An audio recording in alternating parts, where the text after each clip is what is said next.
All right, good morning. It's Charlie Craven back with Fly Fisherman Magazine, and today I'm going to tie for you a permit fly from Doug McKnight. This is Doug's Danger Muffin crab. This is a pretty cool little crab pattern. And I know I keep saying everything's pretty cool, but I don't say that about everything. I only say that about the flies that I do. And this is a cool one. Permit are a aptly described fish that is picky and can very often be jerks. You can do everything exactly right 100% of the time and still not catch one.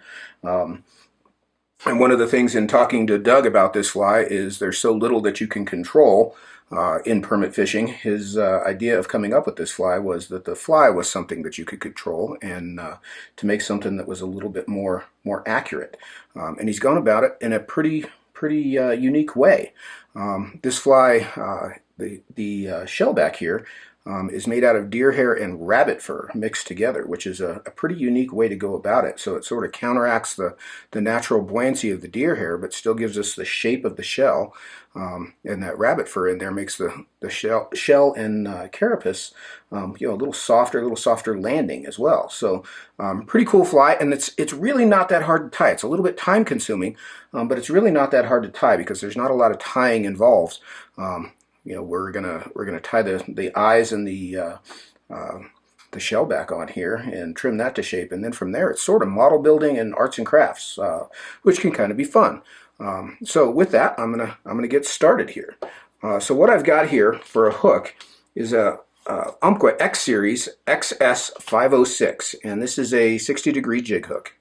And I'm going to put this in my vise with let's lower that down just a bit, with the hook point down.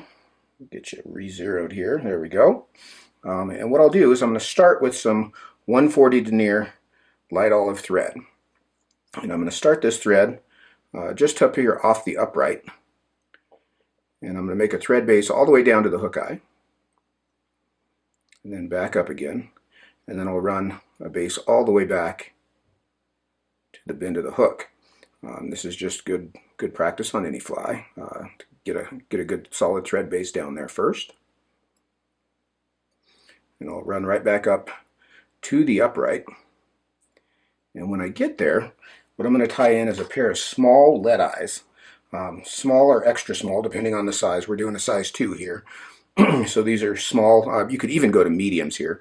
Just really depends on the depth of the flat that you're fishing and how fast you want the fly to sink. Generally speaking, with permit flies, you want this fly to sink pretty quickly. So I'm going to take this eye and I'm going to put it right on the corner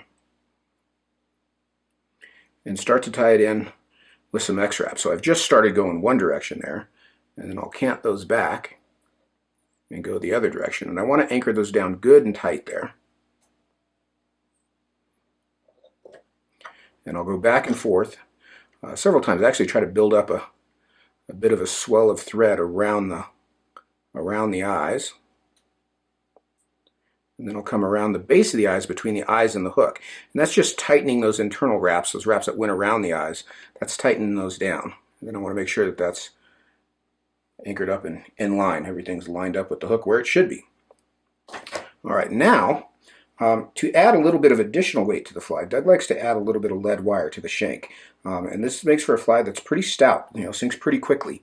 So I'm going to take, in this case, I've got 020 lead. And again, whatever size you might need to get this job done, if you want to use 025 or 030 or even 035, you can certainly go much bigger. But I'm going to start this 020. I don't like to get too fat an underbody here. Back here toward the bend, just in front of the barb. And I'll just start wrapping. And I want to make a nice tight layer of turns here to just add some additional weight in there. And I've not counted these wraps, but I'm guessing it's probably somewhere around 20. And I'll break those ends off. And I'm going to come over that with my thread. Now here with the thread, I'm not necessarily trying to cover this, but I do want to smooth this off. This is all going to get buried on the fly, so I'm just going to cross hatch back and forth over it a couple of times. And I'll end with my thread hanging back here at the bend. Now, one thing I like to do is add some head cement here. And really the way to tie this fly is to stage tie it anyway. So typically what I would do is, if I was doing a batch of these, is I would tie those eyes on, tie the lead on, and then cement everything, and then set them aside and let them dry. Just makes for a little less messy process. A lot of times these complicated, time-consuming flies, you just want to break them down into pieces so you're not having to do all those steps all at the same time. So now I'm going to get my material ready. And what I've done here, let me grab a clump of this. What I've done here is mix together olive deer hair, natural deer hair, and olive variant rabbit fur.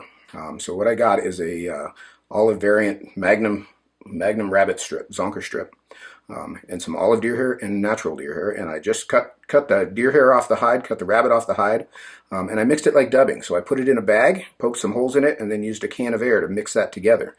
So basically you mix this like dubbing, and you end up with this sort of disheveled mess. And it's about 60-40 rabbit to deer hair.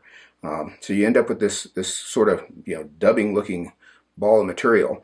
And what you want to do is maybe not hold that right next to the wet cement that you just put on the hook. But at any rate, what you want to do is take and sort of align a clump. And you can see I'm just hand stacking this to get it lined up together. And it is messy. It does make a mess for sure. Till you've got a nice little tuft like so. And I'm going to take that first clump. Actually, before I get too far along, I should turn this hook upside down. We want this hook to ride hook point up. So I'm going to turn this hook upside down now in my vise. Bring it back up here. And now we'll go on. I've got my clump of material here, and I'm going to lay it in with the center right there at the bend of the hook. And I'm going to put 2 turns around it. And just flare that in place. And strangely, that deer hair just kind of flares right along with the rabbit hair. We can just kind of flare that all up. Then I'm going to slide that back out of the way and move my thread forward a bit. And then I'm just going to repeat that process several times as I go up the hook until I end up toward the eyes. So I'm going to take another clump of this hair. And I'll lay the center right in front of the first bunch. Put 2 turns around and flare that in place. And what I'm trying to do is just flare this hair just on the point side of the hook. You can see the bottom side is still clear. This is going to create the shell just on the top side of the fly. Pull that hair back, grab another clump.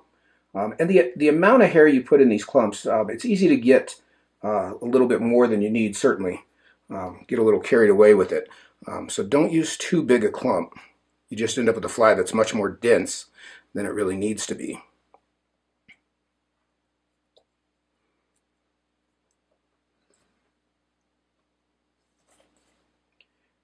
And I mixed up really what seemed like not very much material, like a couple passes across of each piece of deer hair and 1 rabbit strip, and I've got enough to tie several dozen of these crabs with that much material. You could do much smaller quantities. You could even hand mix this, honestly. You can see that fur is just sort of intermixed in there. We've got a nice mottled effect from the blend that we've created. And I'm not not precisely sure of how Doug came up with this, but I'm guessing this was materials that were sitting on his desk when he was trying to come up with a permit fly. Permitters are so frustrating. They tend to stick with you long after you come home from your trip, or especially while you're on your trip. You're just trying to come up with something that is going to fool those darn things. And I can imagine Doug just looking around his desk with the variety of materials that were sitting there and came up with this idea. And it's a pretty good one. That's very often where the best ideas come from. It's just sort of things laying around and used in a different way. So this is certainly one of those cases. So you can see I'm just working my way up the hook here. Get my last little clump here, maybe last, we'll see.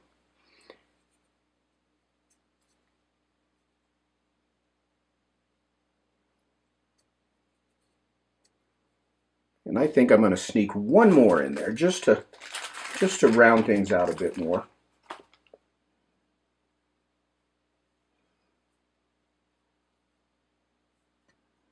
So take one last clump here right up against the base of the eyes.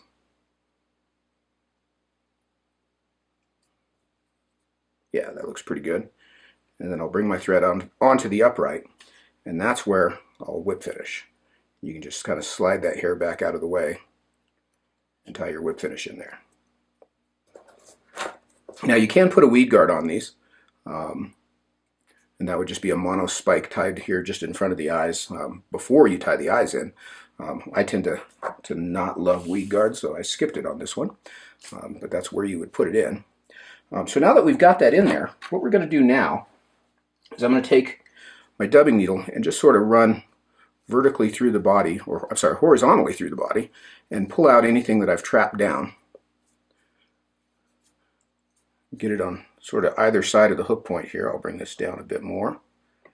And you can see we've just got this big ball of fur, but the bottom side of the hook, get him turned back around here, the bottom side of the hook here is clear of most of the material. And if you've got anything that's crept down there, we've got time to, plenty of opportunity to clean that out. So now what we're going to do is we're going to start to trim this fly. And you can see the length of the fur determines how big a crab you can cut out of this. Now, I like to take the fly out of the vise to do this step, and I want to clear everything around the hook bend so that the hair that's supposed to be on the right side is on the right side, and the hair that's supposed to be on the left side is on the left side, just so I'm not getting weird cuts there. And like I said, this does make a mess, so be prepared for that. And what I'll do is I'm going to come in with my scissors and just come straight across the top of the fly and just kind of start with general cuts, just to kind of get the general shape. Let me get that mess out of there. You can see what I've done there. Just started to begin the shaping process, and ultimately what we're shooting for is sort of an oval crab shape. And one of the things about any deer hair fly, I just had to hold that over my trash can so I don't end up covered in deer hair. One of the things about any deer hair fly is it's really easy to just spend hours and hours trimming every last hair. And I don't discourage that, but I don't think you want to watch all that process. So you can see sort of what I'm doing here. I'm going to get the general shape, and then I might cut out here for a second and kind of clean it up so you don't have to watch every moment of that process. I want to trim fairly flat across the top of the fly, like so. And then I'll come in, and I use my thumb as sort of a gauge. So I'll line my thumb up on one side, pinching the fly, and then I can sort of cut around the edge of that and use that as a template to start my crab shape. I'll do that on both sides. If you've got a good imagination, you can eyeball that crab shape probably pretty well. And there's our rough shape. Let me put him back in the vise. There's our rough shape. And you can see pretty rough. You know, I do want to keep them symmetrical. This is hard to do where I'm holding it up where you can see it. But that's our rough shape, and you can see it's pretty messy. So I'm going to take a minute and clean that up, and I'll come back here in just a second so you don't have to be quite so patient while I clean this up. But it will get cleaned up dramatically. So bear with me. We'll be right back. Okay, it's now Thursday, and I finished trimming the body of this fly. Like I said, this is a fly, you know, a deer hair fly, and my I don't know, toxic trait is taking forever to trim them to just exactly the right shape. And I don't know if this is exactly the right shape, but this is pretty darn good. You can see the general overall shape, overall oval shape, I should say. And we've got a pretty flat bottom on this fly, which is what we're shooting for. If you've got any hairs or fur sticking out down here, you can certainly trim that out. But we're going to go about adding the pieces and parts now, and I'm going to show you how to do that. So I'm going to rechuck this in the vise, let you get a full view of that. I'm going to rechuck this in the vise with the top side, or the bottom side up, so hook point down, so that we can start to apply the legs and eyes and pieces, and we'll go through the arts and crafts process. So here we go. All right, so we've got our hook in the vise with the hook point down now, and the flat side of the fly, the bottom, what will ultimately be the bottom side, facing up. And what I'm going to start off by doing is I'm going to take some Zap-Goo. So this is basically a Zap gel. It's a little thicker than what they actually market as Zap gel. This is goo. And I'm going to take and put a pretty healthy bead of this along the bottom of the fly. And depending on how your luck is getting it out of the tube here, let me give this a good squeeze. You may need to use your bodkin to help smear this around. So I'm going to get a pretty good gob on there. You can see it's pretty gooey. Also, this makes a great case for step tying these. You can see, obviously, doing this step is going to be slower. Big gob of that goo on there. Get my bodkin here. There, break that off. And then set that aside, probably not next to the pile of deer hair that you've got sitting on your desk. So I've got a big gob of that goo on there. And then I'm going to use my bodkin to sort of smear this across the bottom of the fly to the outside edges. And I want to coat that whole bottom side fairly liberally. You want a good even coat on there, and you can kind of press up on the bottom of the fly to get that coat evenly distributed. You don't really want it hanging out off the edges. I'm going to put just another little shot in there. It's a cold day here in Colorado. My glue doesn't want to flow. Now it's warming up a little bit. That's a little more like it. And I'm just going to smooth that edge to edge, and you want to make sure you get right up here by the lead eyes as well. Get a nice even layer of that glue in there. And then wipe that extra glue off your bodkin because it'll be there later when you need it. So you can see we've got a good coat on top there. And now I'm going to take a set of Cohen's crab claws. These are Ultra Chenille, I'm sorry, not Ultra Chenille, this is Ultra Suede that's been punched out in the perfect shape of these little crab claws. And I'm going to take this and I'm going to place this across the center of the shank. And you can do this just with your fingers. And you can use a bodkin or tweezers to sort of get everything exactly placed. And you can see it crosses over the lead eyes. And I just want to push that down in the glue, like so. You can kind of see where they'll sit ultimately on the finished fly. I might tweak that just a little bit my way here to get those legs on there, or those claws on there. So that's just the arts and crafts part. We're going to glue those in. And then I've got 3 pieces of olive Ultra Chenille. And of course you can tie this fly in whatever color you like, but we're going to do like a green reef crab. So I'm going to take one piece and lay it in right up against the back edge of those claws. Kind of let them fan out. And you can see I'm using the tweezers to keep me from ending up with the glue on my fingers, which will ruin your day in a hurry. And I'm just going to lay these one right next to the other, fairly flat across the bottom of the fly and inline parallel to each other, like so. And then the last leg I'll take and fold that one in half so he's got a little pinch in his center. And I'll put that corner right up at the base so we've got a little bit more angle on that back set of legs. And once you touch this to that goo, it seems to hold in place pretty well. So that's why you wanted a nice even layer there, so you can kind of see the skeleton of what we've put in. Now I'm going to take 2 pieces of black Ultra Chenille and come up here between the claws. These are going to be our eyes, so I'm going to press this in to place. And I like to leave these long, and I'll trim them after the fact. It just makes them easier to work with. Place those in along the bottom of the fly and just press everything to place. So there's our bottom side skeleton. There's our top side. You can see him kind of taking shape as a crab. I'm going to clean up some of this glue. I'm going to let that dry for just a second.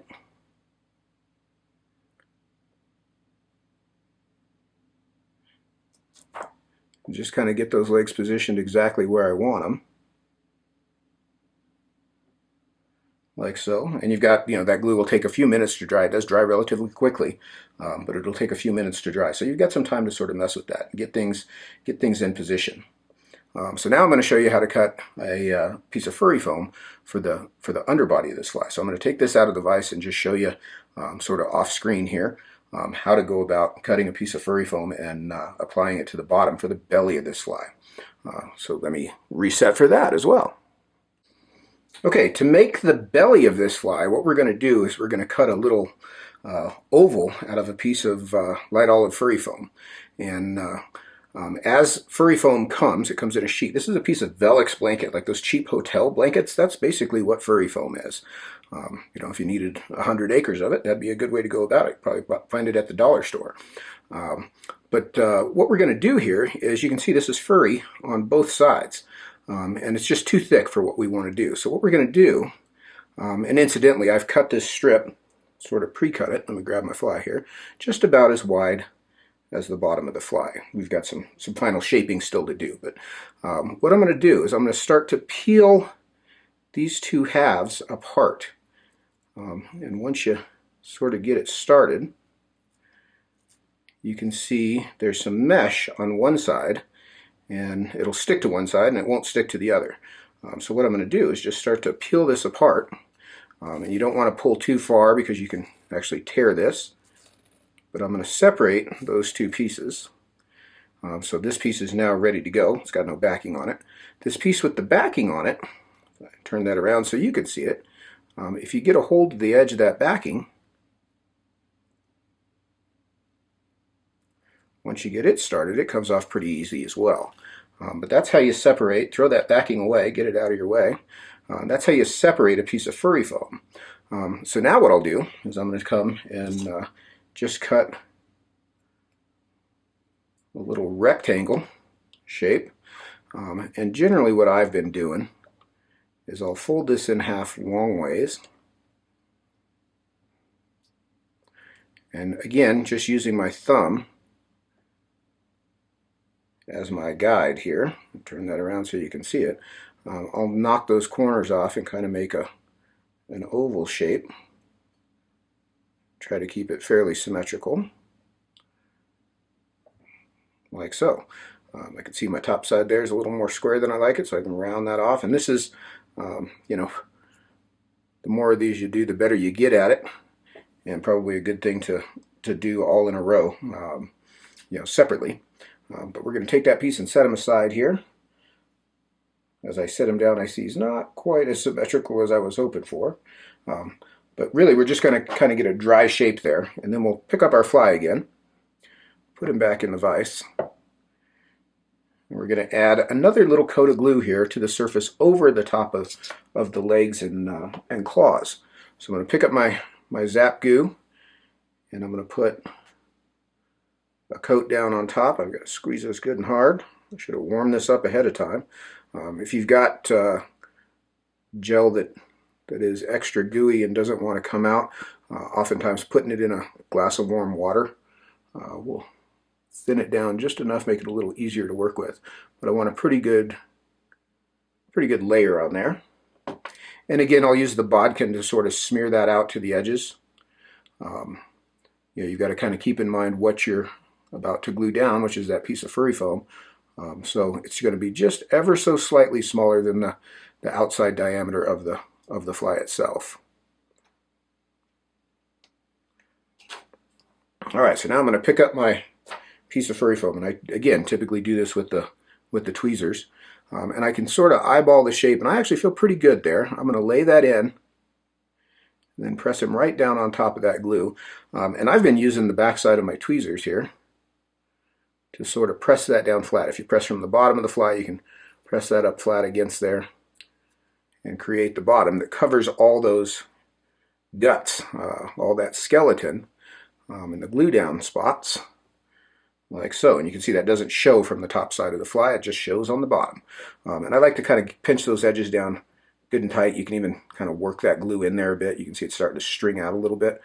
Just flattens those edges down and makes a nice flat profile on the bottom of that fly.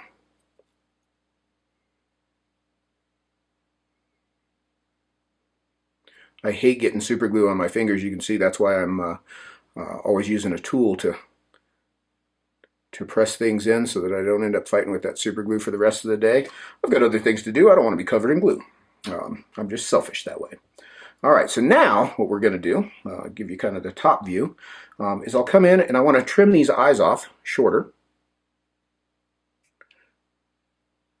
Just leave two little black stalks for those eyes. You want them clear of the body.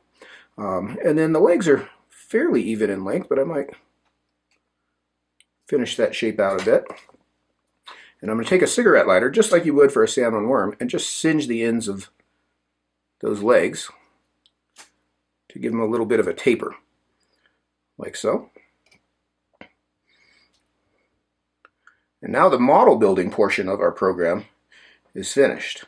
And now we get to come in with the arts and crafts and do a little bit of coloring. I know a few friends of mine that might have a stack of crayons right next to their desk just for instances like this. But what I'm going to do here is I'm going to turn this, I'll try to do this toward you. And we're going to color the claws. And obviously you can color them any variety of colors. You know, try to match them up to the color of the overall fly. But I like to model them, and I want to leave the tips of the claws white for the moment. You can see I'm just sort of pressing the marker in, just sort of randomly.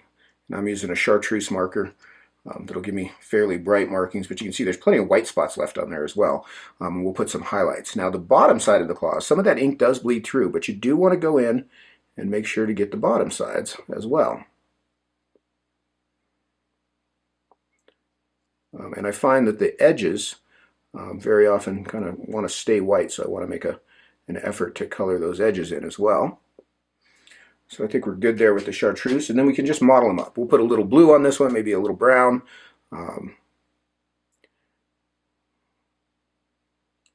And I usually try to come in with the highlight color in those white spots. Just randomly kind of bars and spots to color that up and model it a bit, like so. And you can, of course, do that on the bottom as well if you feel so inclined. This Ultra Suede takes the marker really well, so it's easy to do. You can see we've got some nice modeling on there. We might come in with a little brown just to sort of muddy that up a little bit. I'll just use the very tip of the marker. You can get as artsy and crafty with this as you like. I tend to get a little carried away. I don't have permit where I live, so these are always tied in advance, and imagination takes over. So you can see I'm just sort of fanning the tip there to put some fine little lines on there. And then I'll use in this case I'll use an orange marker. You could use red also, but I like the tips of the claws to be a little bit brighter. And that's you know, Doug and I, when we were talking, kind of said the same things. It's sort of an ode to the old merkin, which was the first permit fly that anybody had any confidence in. And you know, I've caught several permit on that fly myself. So the red tips on the rubber legs of that fly sort of still come around on some of these more modern patterns. And again, you can certainly put your fingertip against this. You'll just end up with orange fingertips. I've got other videos to do today, so I'm going to try not to color myself in and just color those tips up nice and orange. Like I say, red would work good there too, and you know, any variety of brighter colors. I think a little hot spot doesn't hurt there. And that is our finished McKnight. Oh, no, it's not. No, it's not. It's not finished. We're going to come in and model these back legs, these swimmer legs as well. And I usually just kind of hold those and run the marker across them. See, I got it on my finger. Now you're going to know that I was messing with markers. I should have used my buddy's crayons. They'll come off easier. We'll pick up that brown marker. We'll do a modeling with that. And again, you know, the modeling, I don't know that it makes a huge difference, but I tend to do it on a lot of stuff. I think it just sort of portrays movement. It's sort of like grizzly hackle. That barring kind of breaks up the monotony of a single color. It can make things look like they're moving even when they're not. So just like to speckle those up a bit. You can see I just went in with some blue and brown there. Kind of get those legs positioned. I like these back legs to almost face back. They'll all sort of swing toward one side. And this Ultra Chenille, if you've ever fished a salmon worm, you know when you put it in the water, it gets pretty wet and gooey, and actually is a pretty lively material, as stiff as it seems on the fly in the vise when it's dry. It's actually pretty lively once it's been wetted. And that, my friends, let me give that a little turn, give you a little better view. There you go. Give us a little more light. There we go. There's Doug McKnight's Danger Muffin Crab. Pretty cool. Pretty cool. I keep saying pretty cool. That's pretty cool. Really crabby. Makes you want to book a flight. Maybe Belize or Mexico or someplace like that. Go throw this at those fish and you know, brush up on your swearing. Like we need any help with that. At any rate. Thanks, Doug, for the pattern. Thank you guys for watching. I'm Charlie Craven with Fly Fisherman Magazine.